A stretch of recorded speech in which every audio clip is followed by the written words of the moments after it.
I wanted to show you my pecan pie. My pecan pie contains Myers rum, or dark rum. So it's a little twist, and there are a few tricks that I do. I went ahead and made the crust the other day, so I'm not going to show you here, but the trick to my pecan pie crust is to take a 1/4 cup of really finely chopped pecans, mix it in with your dough, and spread that on the bottom and make your crust out of that.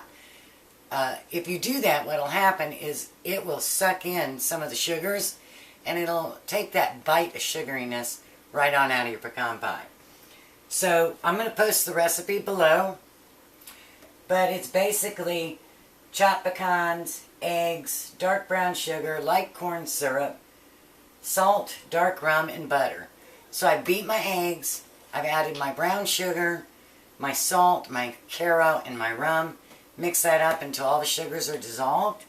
And now I'm going to take 1/2 cup of chopped pecans. I've got a cup here because I'm making 2 pies. One to take to the family Thanksgiving and one to keep for me. So you're just going to chop them up real quick like, not real fine like you do for the crust. And sometimes this centerpiece doesn't want to come out except in the least opportune times. So you pour your pecans in, and my butter. That's what I'm looking for. You melt 4 tablespoons of butter, and it's going to get loud here in a minute, so I'll turn you off. So we've just mixed in our 1/2 pecans, and as you can see, it looks a little different than your regular. Now remember, your brown sugar is simply a cup of sugar and a tablespoon of molasses. If you want it darker, add a little bit more molasses. And so there we go. Our ingredients are ready. I'm going to pour this into my pie, and we're going to bake it in the oven at 375 for 40 to 45 minutes.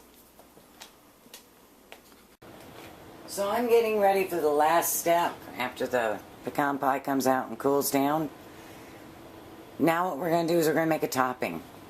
And I'm using my Gossner heavy whipping cream, and it's 1 cup to 3 tablespoons of dark rum and 1 tablespoon of sugar. And I'm making a double batch. And then you're just going to whip it until you get your whipped cream. Hey, while I'm sitting here doing eggs, I wanted to show you a little trick that I learned. I'm trying to separate egg yolks from egg whites, and I had one drop in. And rather than try to fumble and try to scoop it out, if you just use the eggshell, it comes right out with no fuss or muss. For some reason, it's almost attracted to it. So don't worry if you get egg yolk in your egg whites. Just stick your little eggshell in there, and out it comes. Same with eggshells, even the little itty-bitty ones. If you use your egg, it comes right up into it. And you can pop it right out. Ah, there's the other one. Down here at the bottom. And see, I just barely put it in there, and it pulled that eggshell right out. See, look at this. Whoops. Went right through my fingers. One of them. But there you go. It's way down at the bottom, but you just barely put it in there and it sucks it right up.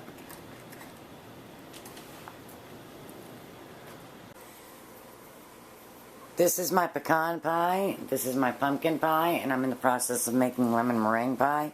They're so dark because of the ingredients that are in them, and I've grated up my lemons to get my lemon peel, and I've already used a cup of my lemon juice. This is what I got from, I did 11 lemons, juiced them, really good.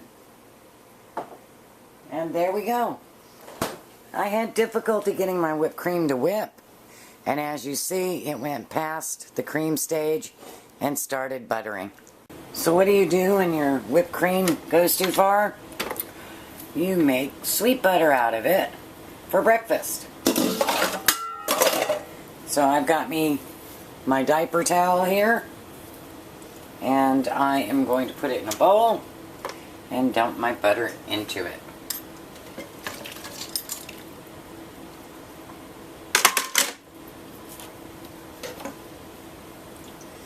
And let's see if we can do this. And you're just going to drain it. Try to get it all in a little ball or a log or something. I'm going to drain it first and then I'm going to wash it. And I'll be back and show you the finished product. Okay, then you just wrap it in saran wrap, and I kind of tapped it on the counter. I'd like a square. Whoops, I just undid it. And I'm going to refrigerate this.